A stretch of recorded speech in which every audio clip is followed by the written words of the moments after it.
ایک سیرت کے واقعے سے آپ کو یہ سنا دوں، اور یہ سیرت کا واقعہ بھی حضور پر وحی کے آغاز سے قبل کا ہے،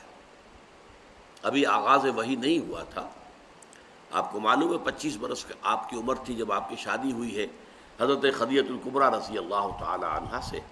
اور 40 برس کی عمر میں وحی شروع ہوئی ہے، تو 15 برس جو ہیں وہ آپ کی ازدواج کی زندگی جو ہے وہ وحی کے آغاز سے قبل کی ہے۔ اس کا واقعہ ہے کہ حضور ایک مرتبہ کہیں باہر سے تشریف لائے اور پھر بڑے غمگین کیفیت میں تھے، اور آپ نے کپڑا ایک اوڑھا اور لیٹ گئے۔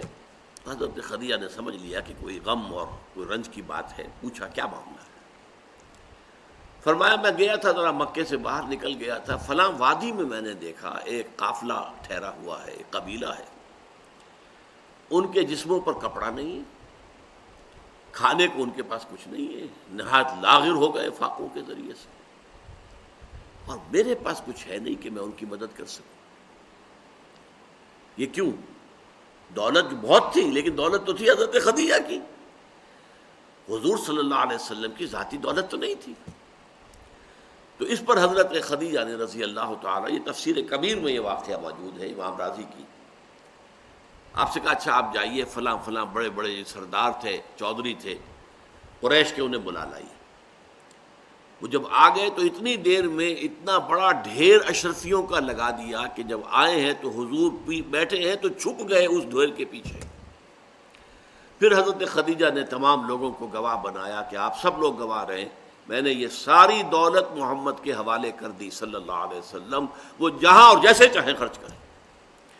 تو یہ کیفیت جو ہے ادھر حقیقت یہ ہے خدمت خلق کا یونیورسل تصور، عمومی تصور جو پوری دنیا میں ہے، جو بیسک ہیومن ویلیوز میں سے ہے،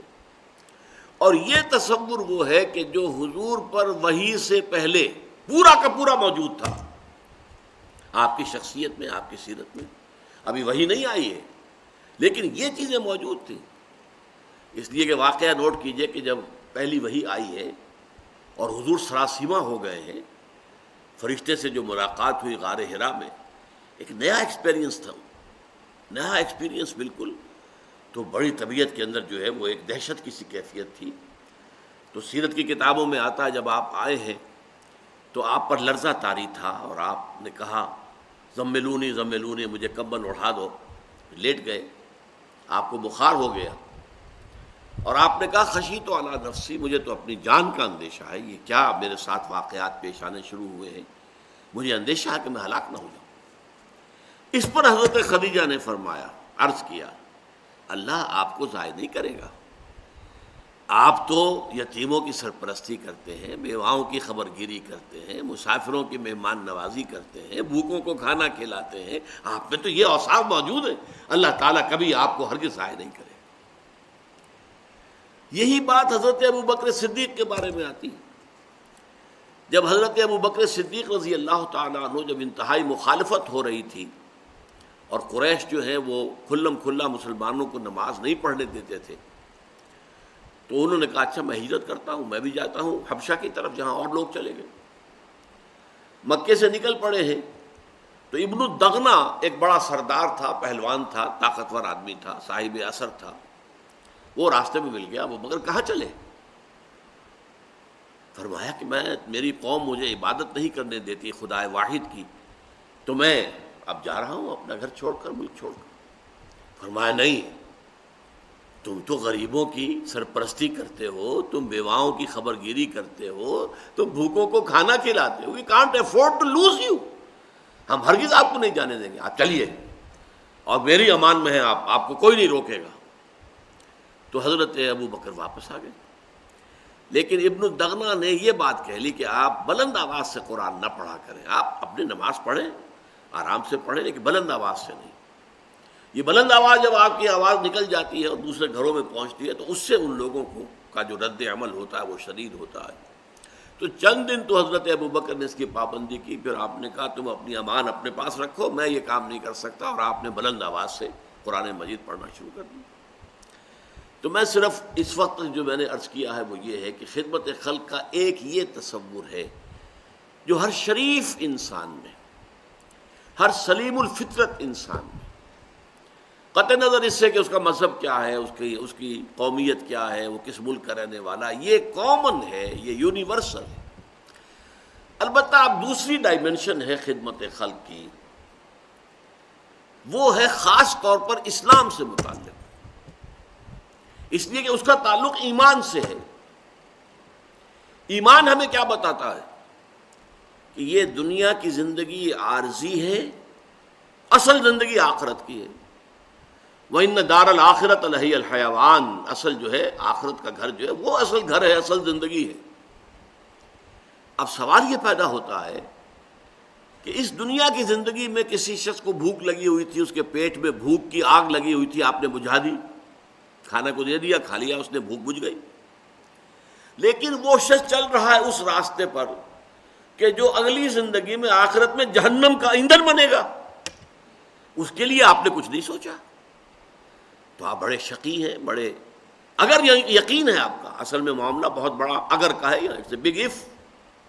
اگر واقعی آپ کو یہ یقین ہے کہ اصل زندگی آخرت کی زندگی ہے، تو پھر تو خدمت خلق یہ ہے کہ لوگوں کی آخرت سنوارنے کی کوشش کرو، انہیں سیدھے راستے کی طرف بلاؤ، انہیں اپنے خالق اور مالک اللہ تعالیٰ کے ساتھ متعارف کراؤ، گیٹ them introduced to اللہ، تعارف حاصل ہو جائے، معرفت حاصل ہو جائے اللہ تعالیٰ کی۔ تعارف یہی ہے نا، معرفت حاصل ہو جانا ایک دوسرے کی، اور پھر یہ کہ وہ اللہ تعالیٰ سے لو لگائیں، اللہ سے محبت کریں، اللہ ہی کو اپنا مقصود و مطلوب اور معبود اور محبوب حق حقیقی بنائیں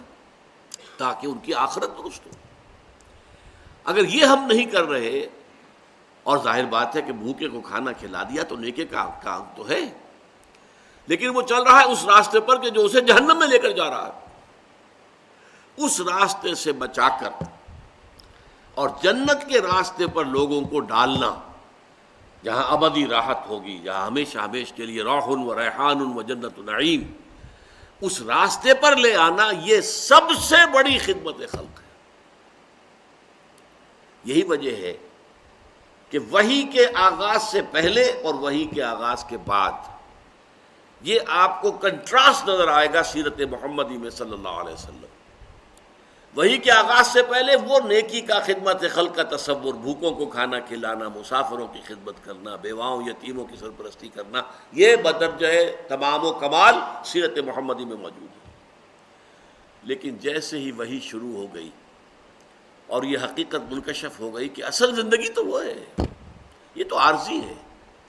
20 سال 30 سال 40 سال 50 سال ختم ہو جانی ہے، آج نہیں تو کل، کل نہیں تو پرسوں۔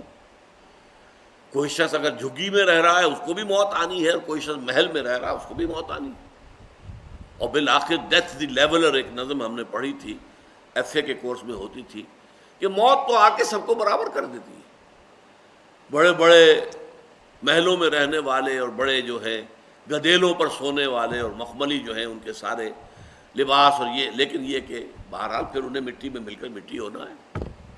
اور غریب آدمی جو ہے، جو چاہے کہیں فٹ پاتھ پر سو کر رات گزارتا ہو یا کسی جھگی میں رہتا ہو، وہ بھی موت کے بعد وہ بھی مٹی میں مل کر مٹی ہو جائے گا۔ تو ڈیتھ دی لیولر، یہ موت جو ہے وہ آ کر انسان کی اونچ نیچ کو ختم کر کے لیول کر دیتی ہے۔ لیکن اس کے بعد کیا ہوگا؟ بل تؤثرون الحیات الدنیا، قرآن مجید کہتا ہے کہ تمہارا جو اصل مرض ہے، تمہاری جو اصل بیماری ہے وہ کیا ہے؟ تم دنیا کی زندگی کو ترجیح دیتے ہو، پسند کرتے ہو۔ والآخرۃ خیر وابقیٰ، جبکہ آخرت کی زندگی جو ہے وہ بہت بہتر ہے اور باقی رہنے والی ہے، یہ ختم ہونے والی وہ باقی رہنے والی۔ تو ظاہر بات ہے کہ فائنائٹ اور انفائنائٹ کے درمیان کوئی ریشیو پروپورشن ممکن ہی نہیں، وہ انفائنائٹ ہے۔ خالدین فیہا ابدا، ہمیشہ ہمیشہ کے لیے۔ اس زندگی کو سنوارنا، اس زندگی کو بہتر بنانے کی کوشش کرنا، یہ سب سے بڑی خدمت خلق ہے۔ لیکن جیسا کہ میں نے عرض کیا، اس کا تعلق ایمان کے ساتھ ہے۔ اگر آپ کو یقین ہے کہ اصل زندگی آخرت کی زندگی ہے، جیسے سورہ عنکبوت میں فرمایا وَإِنَّ الدَّارَ الْآخِرَةَ لَهِيَ الْحَيَوَانُ لَوْ كَانُوا يَعْلَمُونَ، اصل میں تو آخرت کا گھر جو ہے وہ اصل زندگی ہے، کاش کہ انہیں معلوم ہو۔ جل اللہ اللہ اللہ ما فی قلبی غیر اللہ اللہ اللہ hmm